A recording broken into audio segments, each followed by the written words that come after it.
தமிழ்நாட்டுக்கும் இந்தியாவுக்கும் முக்கியமாக தேவையான படம். வசனம் எல்லாம் நல்லா நடிச்சிருக்காங்க, அவங்க உயிரை கூட நடிச்சிருக்காங்க. இந்த படம் நல்லா சக்ஸஸ் ஆகணும் எங்கள் வாழ்த்துக்கிறோம். நல்லா இருந்துச்சு, ரொம்ப நல்லா இருந்துச்சு. எனக்கு எல்லாம் நல்லா இருந்துச்சு. எதுன்னு சொல்லி தண்ணி சொல்லுங்கள். ஓகே, படம் நல்லா இருந்துச்சு. படம் வந்து என்னன்னாக்கா ஓட்டு போட்டாக்கா எலெக்ஷனில் வந்து யார் அரசியல்வாதி வந்து பெரிய ஆளுங்க எப்படி பண்ணுறாங்க, நம்மள மாதிரி கஷ்டப்படுறவங்க ஓட்டு போட்டு காசு கொடுத்து ஓட்டு வாங்கக்கூடாது சார். கரெக்டாக நியாயமாக ஓட்டு வாங்கணும், கரெக்டாக பண்ணணும். இந்த படம் பார்த்தாங்கன்னா மக்கள் எல்லாமே நல்லா பார்ப்பாங்க சார். நல்லது கெட்டது எல்லாம் தெரிஞ்சிடும் சார். இந்த ஒரு வாட்டி பார்க்கணும் சார். எல்லோரும் நல்லா இருக்கும் சார். இந்த படம் சார் காமெடியும் நல்லா இருக்கு சார். படம் ரொம்ப நல்லா இருக்குண்ணா. Message super message. என்ன எல்லா கட்சிக்காரங்களும் பார்க்க வேண்டிய படம். அதாவது இந்த லாஸ்ட் அந்த தொண்டனுங்க வந்து என்ன அவஸ்தைப்படுறாங்கன்றதை வந்து கிளியராக எடுத்துருக்காங்க. சூட்டபுளான கேரக்டரு, நல்லா பண்ணியிருக்கான் விஜித்து. ஃப்ரெண்டு தான், எனக்கே ஆச்சரியமாக இருக்குது. So excited. அதை நான் ஒரு மாதிரி மெல்ட்டாகவும் ஆகிட்டு நான் ரொம்ப ஃபீலிங்காக இருக்குது எனக்கு. இந்த அளவுக்கு அவன் அட்டன் பண்ணி மெசேஜ் பண்ணியிருக்கான். அந்த நிறைய தேட்டர் கொடுத்துருக்கலாம் ஸ்க்ரீன்ஸ். All the best. ரொம்ப நல்லா இருக்கு. எவ்வளோ இன்ட்ரெஸ்டிங்காக இருக்குது? இன்ட்ரெஸ்டிங்காக தான் நல்லா இருக்குல்ல. இன்றைக்கி நாட்டுக்கு ரொம்ப தேவையான படம், நல்ல படம். என்ன மெசேஜ்? அதான் தலைவர்கள் எப்படி ஏமாத்துறாங்க, தொண்டர்கள்லாம் எப்படி ஏமாறுறாங்கன்றத நல்லா சொல்லியிருக்காங்க. நல்ல படம். மக்கள் இதுக்கப்புறமாவது திரும்பினா சரி, ஓட்டு காசு வாங்காமல். காமராஜ் இந்த படத்தில் பெரிய ஹீரோ யாராவது நடிச்சாங்கன்னா பெரிய சர்ச்சை வந்துருச்சு. கண்டிப்பாக படம் ரிலீஸே ஆகாது. புதுமுகன்றதால படத்தை ரிலீஸ் பண்ண விட்டுருக்காங்க. பெரிய ஹீரோ பண்ண வாய்ப்பே கிடையாது. படம் வெளியே வராது. சாதி கட்சிக்கெல்லாம் எதிரான படம். சாதிக்கெல்லாம் கிடையாது, அரசியலுக்கு எதிரான படம், அரசியல்வாதிகளுக்கு எதிரான படம். அது தப்பான அரசியல்வாதி. அதெல்லாம் அப்படி ஒன்று அதெல்லாம் சொல்ல, ஜாதி கட்சின்னு சொல்லல. அதை ஜாதிகளாக போகல. மெயின் அரசியல்வாதிகள் தொண்டர்களுக்கான விஷயத்தை சொல்லியிருக்காங்க. மற்றபடி நல்ல படத்தில் ஒரு கட்சியை தாக்கியிருக்காங்கன்னு ஒரு சொல்லிட்டு போனார். எல்லாம் ஒரு கட்சி இல்லை, எல்லா கட்சியும் தான் சொல்லியிருக்காங்க. ஒரு கட்சி கட்சியை தாக்கியிருக்காங்கன்னு சொன்னார். புரியல. ஒரு கட்சியை தாக்கியிருக்காங்க அப்படிலாம் கிடையாது. விஜயகாந்த் எம்ஜிஆர் கக்கன் காமராஜ் தோக்கடிச்சது தப்பு, மக்கள் மேலே தான் குற்றம் சொல்லியிருக்காங்க. தவிர பர்டிகுலராக அந்த கட்சி அப்படிலாம் கிடையாது. எல்லா கட்சியும் தான் சொல்லியிருக்காங்க. இது யாரும் அவங்களாம் எடுத்துக்கிட்டு. மற்றபடி அப்படிலாம் எல்லா அரசியல்வாதி தப்பாக சொல்லணும். மற்றபடி ஒரு கட்சியை போய் தாக்கணும்லாம் கிடையாது. விஜயகாந்தை தோக்கடிச்சிட்டாங்க, காமராஜர் கக்கனை தோக்கடிச்ச மக்கள் அது அந்த அன்னைக்கு தோக்கடிச்சதுக்கான பலன் தான் இன்னைக்கு அனுபவிச்சுட்டு இருக்காங்க. காமராஜ் தோக்கடிச்சதை பெருமை அன்னைக்கு சொன்னாலும் காமராஜ் தோக்கடிச்ச பலன் தான் நீங்கள் மக்கள் அனுபவிச்சுட்டு இருக்காங்க. அதை தான் சொல்லியிருக்காங்க. தவிர இந்த கட்சி அப்படின்னு சொல்லுங்கள். மொத்தமாக எல்லா கட்சியும் அவங்க தப்புன்னு சொல்லுவாங்க. அரசியலுக்கு ஏற்ற படம், ஒவ்வொரு கட்சியில் இருக்க ஒவ்வொரு தொண்டனும் பார்க்க வேண்டிய படம். நல்ல படம். என்ன படம் பார்த்துருவோம். நல்ல படம், நல்ல ஒரு மெசேஜ். நல்ல மெசேஜ். ஆனால் சின்ன படம். இந்த படம்லாம் வந்து பெருசாக தேட்டர் இல்லை. நல்ல ஒரு மெசேஜ் சொல்லியிருக்காங்க. தேட்டர் கிடையாது, பெருசாக கம்மியாக தேட்டர் இருக்குது. இப்போ ரோகிணிக்கு வந்து பார்த்தா காலையில் ஓடல. இப்போ 6:30 ஒரு ஷோ தான் கொடுத்துருக்காங்க. நல்ல ஒரு மெசேஜ்.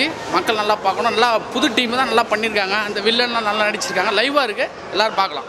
சரி, ஒரு படத்தில் வந்து அரசியல் வந்து லைட்டாக சொல்லுவாங்க. படம் ஃபுல்லாக அரசியல் சொல்லியிருக்காங்க. நல்லா அருமையாக எடுத்திருக்காங்க. எடுத்த டைரக்டர் வந்து வசனங்களை பொறுக்கி போட்டு எடுத்திருக்காரு. நல்லா நச்சுன்னு இருக்குது டைலாக்லாம். இந்த படத்தில் நடிச்சிருங்க எல்லாருமே புதுமுகமாக இருந்தாலும் நல்லா பண்ணியிருக்காங்க. இந்த படத்தை வந்து எல்லோரும் தேட்டரில் பார்க்கணுன்னு என்னுடைய சார்பாக கேட்டுக்கிறேன். என்ன பிடிச்சிச்சிங்க உங்கள் படம்? கதை ரொம்ப நல்லா இருந்துச்சு. இல்லை இப்போ கரண்ட் நடக்கிறது தாங்க சொல்கிறாங்க. அதனால் கரெக்டாக இருக்காங்க. என்ன மெசேஜ் அதான் தொண்டர்கள்லாம் இப்படி இருக்கணும், இப்படி இருக்காங்க. ஆனால் இதுமாதிரி தொண்டர்கள்லாம் ஏமாற்றிட்டு இருக்காங்க அப்படின்ட்டு இப்போ நடக்கிறதே இப்போ சொல்லிட்டு இருக்காங்க. கரெக்டாக தான் இருக்குது. அதெல்லாம் நான் பார்க்க வேண்டிய படம். கண்டிப்பாக பார்க்குறேன். ஆமாம், கண்டிப்பாக பார்க்குறோம். முக்கியமாக அரசியல்வாதிங்க பார்த்தே இருந்தது. அதில் பர்டிகுலராக சொல்லணும்னா வசனம் ரொம்ப நல்லா இருந்தது. இந்த படத்தில் வந்து அப்பு மட்டும்தான் எங்களுக்கு தெரியுது. மற்ற எல்லாமே வந்து நியூ கம்மர்ஸ் தான், புதிய முகம். ஆனால் டயலாக்ஸ்லாம் சான்ஸ்லெஸ்ஸு. நல்லா ப்ரெசன்ட் ஸ்டேஜுக்கு நல்லா இருந்தது. ஓகே படம். நான் கேட்டுக்கிற எல்லாரும் வந்து தியேட்டரில் பார்க்கணும். அதான் ஒரு கட்சியில் இத்தனை காலமாக அவங்க கஷ்டப்பட்டு ஒரு கட்சி தொண்டனாக இருக்கிறாங்க. ஆனால் அவங்களுக்கு வந்து அடுக்கடுக்காக வந்து அநீதி தான் நடக்குது. ஸோ இது மாதிரி யாராவது ஒருத்தர் ஏற்று வருவாங்களா?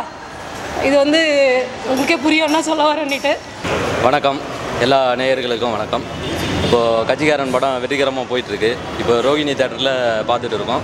ஸோ ஃபுல்லாகவே வந்து எல்லா தேட்டருக்கு விசிட்லாம் போனோம். எல்லாருக்கும் நல்லபடியாக பிடிச்சிருக்கு. சமூக விழிப்புணர்வு உள்ள ஒரு படமாக எடுத்துருக்குறோம். எங்களுக்கும் ரொம்ப பெருமையாக தான் இருக்குது. ஸோ இதை பார்த்து மக்கள் திருந்தணும். ஸோ இந்த மாதிரியான ஒரு இக்கட்டான சூழ்நிலையில் யாரும் மாட்டிக்கூடாதுன்றத ஒரு விழிப்புணர்வாக நாங்கள் சொல்லியிருக்கிறோம். ரொம்ப யதார்த்தமாக வந்திருக்கு. ஐயப்பன் சார் டைரக்ட் பண்ணியிருக்காரு. கதை திரைக்கதை எல்லாமே வந்து அவ்வளோ அழகாக வந்திருக்கு. ஆக்சுவலாக ஐயப்பன் சார் வந்து ஒரு 1.5 வருஷம் முன்னாடி இதனுடைய அவுட்லைன் சொன்னார். அப்போவே எனக்கு ரொம்ப பிடிச்சிருந்தது. அதுக்கப்புறம் வந்து ஒரு 60 நாள் வந்து எல்லாம் உட்காந்து ஃபுல் ஸ்கிரிப்ட் பண்ணார். பண்ணிவிட்டு டைலாக் எல்லாம் முடிச்சுட்டு தான் அதுக்கப்புறம் ஷூட் பண்ணோம். ஸோ தெளிவாக வந்திருக்கு. இப்போ நல்ல மக்கள் ஆதரவு இருக்குது. எல்லா மக்களும் சொல்கிறாங்க, நல்லபடியாக ரசிக்கிறாங்க. ஸோ நல்லா இருக்குது. ஸோ எல்லோரும் பத்திரிகை நண்பர்கள் எல்லோரும் கொஞ்சம் ஆதரவு தாங்க. நன்றி. ஆல்மோஸ்ட் ஒரு 85 தேட்டரில் ரிலீஸ் ஆகிருக்கு தமிழ்நாடு ஃபுல்லாக. ஸோ நல்லா வெற்றிகரமாக தான் போயிருக்கு. எல்லா இடத்துலையும் ரிவ்யூ வந்துக்கிட்டு இருக்குது, நல்லா இருக்குது. அதே மாதிரி இப்போ தினத்தந்தி, மாலை மலர் அதில் தான் விமர்சனம்லாம் வந்தது. ஏன்னா நாங்கள் ஒரு 2 நாள் முன்னாடியே வந்து ப்ரெஷ் ஷோ போட்டோம். ஸோ பத்திரிகை நண்பர்கள் எல்லாருமே வந்து ஷோ பார்த்தாங்க. ஒரு 13ஆம் தேதி ஈவினிங் பார்த்தாங்க. ஸோ அதனால் ரிவ்யூலாம் வந்து நல்லா வந்திருக்கு. தினத்தந்தி ரிவ்யூ இன்றைக்கி தான் வந்தது. ஆக்சுவலாக சென்னை எடிஷனில் நேற்று திருநெல்வேலி திருச்சி எடிஷன்லாம் வந்துருச்சு. ஸோ விமர்சனம் எல்லாம் நல்லா சிறப்பாக வந்திருக்கு. மேற்கொண்டு எல்லாருமே ஆதரவு தாங்க. தேட்டர் ஆமாம், நேற்றை விட இன்றைக்கி வந்து ஒரு 10 தேட்டர் இன்க்ரீஸ் ஆகிருக்கு டோட்டல் தமிழ்நாட்டில்.